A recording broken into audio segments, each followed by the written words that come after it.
Praktikum Restorasi Anaerob.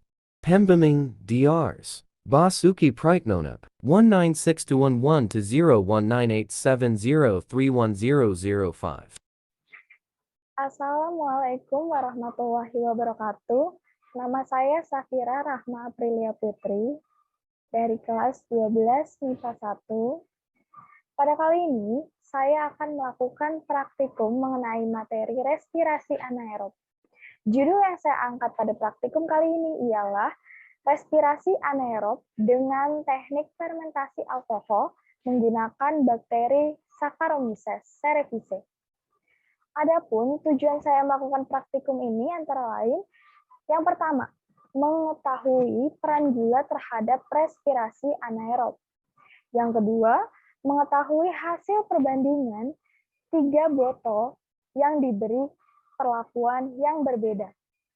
Selanjutnya, untuk mengetahui pengaruh jumlah ragi atau bakteri Saccharomyces cerevisiae fermentasi alkohol. Yang keempat, memenuhi syarat pemenuhan nilai mata pelajaran biologi di semester 1. Selain itu, apa sih manfaat yang saya dapat dalam praktikum ini? Yang pertama, saya dapat menambah wawasan pengetahuan terhadap proses respirasi anaerob.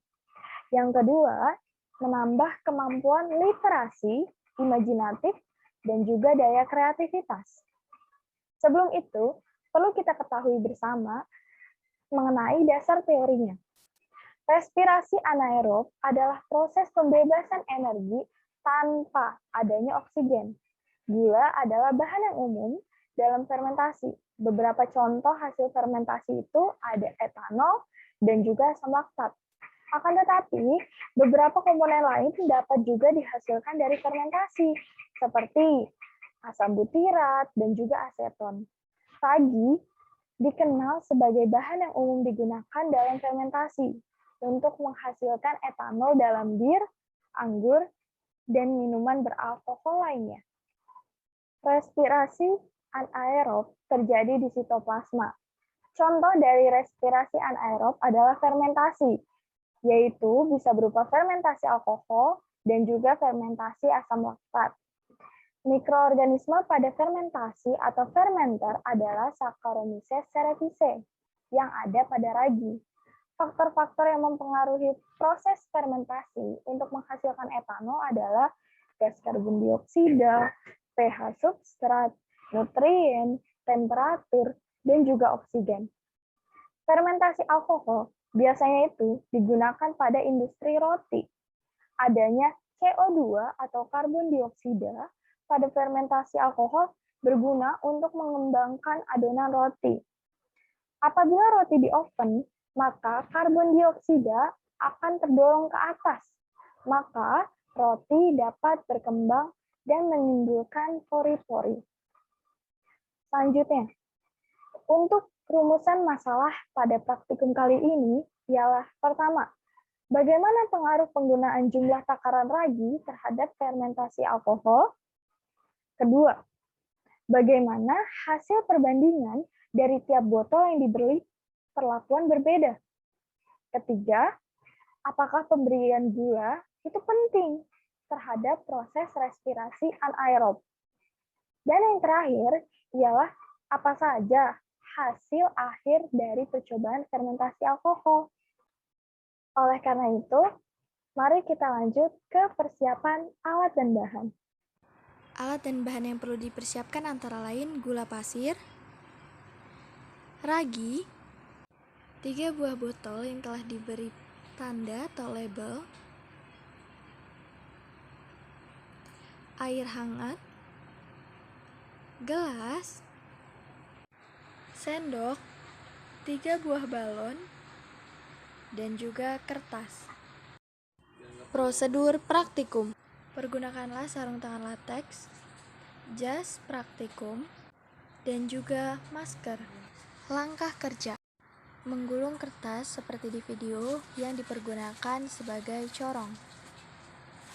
Masukkan 2 sendok ragi pada masing-masing botol, mulai dari botol A sebanyak 2 sendok, kemudian botol B sebanyak 2 sendok ragi, dan juga terhadap botol C, 2 sendok makan ragi. Selanjutnya ialah gula. Gula diberikan pada botol B dan C saja. Pada botol B diberi 3 sendok makan gula.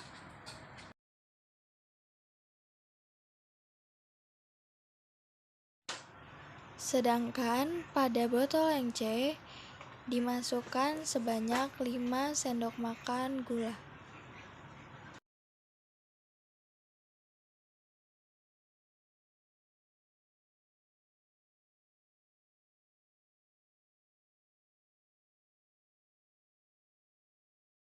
Setelah itu, tahap selanjutnya ialah pemberian air hangat di masing-masing botol sebanyak 1 gelas. Mulai dari botol yang A, kemudian botol yang B, terakhir ialah botol yang C. Usahakan takarannya selalu sama. Selanjutnya ialah mengocok mulai dari botol yang A agar ragi larut, lalu botol yang B agar ragi dan juga gula dapat larut, serta botol yang C. Aduk hingga tercampur dengan merata. Kemudian segera meletakkan balon di mulut botol, mulai dari botol yang A, botol yang B, serta botol yang C. Lakukan secara perlahan dan pastikan balon menutupi mulut botol secara sempurna. Lalu tunggu hingga 30 menit.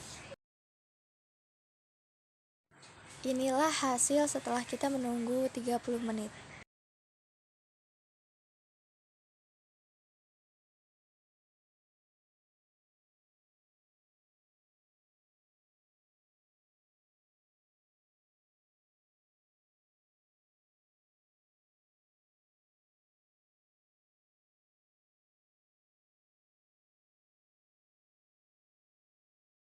Jadi, berdasarkan praktikum yang telah kita lakukan sebelumnya, kita dapat mengetahui variabel. Ada 3, yaitu variabel terikat, variabel bebas, dan juga variabel terkontrol. Variabel terikat yaitu banyaknya gelembung, suhu, aroma atau bau yang dihasilkan, dan juga perubahan warna. Selain itu, variabel bebasnya dapat kita ketahui bahwa ada pemberian takaran glukosa dari gula. Dan yang ketiga ialah variabel terkontrol, yaitu takaran bakteri Saccharomyces cerevisiae yang terdapat pada ragi dan juga pemberian takaran air yang sama pada setiap botol. Selanjutnya, kita juga dapat mengetahui hasil dari percobaan. Yang pertama, pada botol A yang diberi 2 sendok ragi memiliki kondisi balon yang tidak mengembang. Artinya, tidak terjadi proses fermentasi. Dan pada botol yang kedua yang diberi 2 sendok ragi dan juga 3 sendok makan gula, kondisi balonnya mengembang, tapi sedang. Keterangannya berarti pada botol B terjadi proses fermentasi. Lalu, pada media yang ketiga, yaitu botol C, yang diberi 2 sendok makan ragi dengan 5 sendok makan gula pasir, kondisi balonnya itu mengembang lebih besar daripada balon yang B. Itu artinya, pada botol yang C juga terjadi proses fermentasi. Tiba di mana saatnya kita membahas hasil praktikum.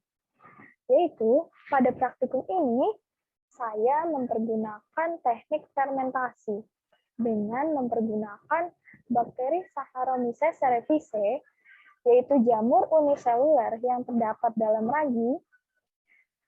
Prinsip fermentasi itu ada 2 nih, fermentasi alkohol dan juga fermentasi asam laktat. Namun pada percobaan ini saya mempergunakan prinsip fermentasi alkohol, yaitu perubahan senyawa glukosa berupa C6H12O6 yang terdapat pada gula menjadi senyawa etanol, yaitu dengan rumus C2H5OH, dan karbon dioksida CO2 dengan bantuan bakteri Saccharomyces cerevisiae yang terdapat dalam ragi. Maka, kita dapat menyimpulkan reaksi kimia fermentasi alkohol, yaitu C6H12O6 atau glukosa menghasilkan 2C2H5OH berupa etanol ditambah dengan 2 karbon dioksida CO2 ditambah dengan 2 ATP atau energi. Nah, karbon dioksida atau CO2 yang dihasilkan akan bersifat ringan atau gas yang nantinya akan memenuhi ruangan pada balon yang menyebabkan balon tersebut akhirnya berkembang atau mengembang. Berdasarkan hasil percobaan yang telah dilakukan sebelumnya terhadap 3 pemberlakuan berbeda, bahwa balon yang mengembang hanya pada botol yang B dan juga botol yang C. Sedangkan balon pada botol A tidak mengembang, maka tidak terjadi adanya fermentasi karena tidak ditambahkan gula sama sekali. Lain halnya dengan pemberlakuan pada botol yang B dan juga C yang diberi gula. Maka dari itu, kita dapat menarik kesimpulan bahwa gula berperan sebagai bahan baku terjadinya sebuah proses fermentasi. Berarti gula ini penting ya. Pada keadaan ideal, semakin banyak gula yang ditambahkan, maka akan semakin banyak pula gas karbon dioksida dan juga etanol yang dihasilkan. Maka dari itu, balon yang mengembang paling besar ialah botol yang C, karena diberi gula lebih banyak daripada balon B ataupun pada botol A yang tidak diberi sama sekali. Sekian praktikum yang telah saya lakukan, kurang dan lebihnya mohon maaf. Wassalamualaikum warahmatullahi wabarakatuh.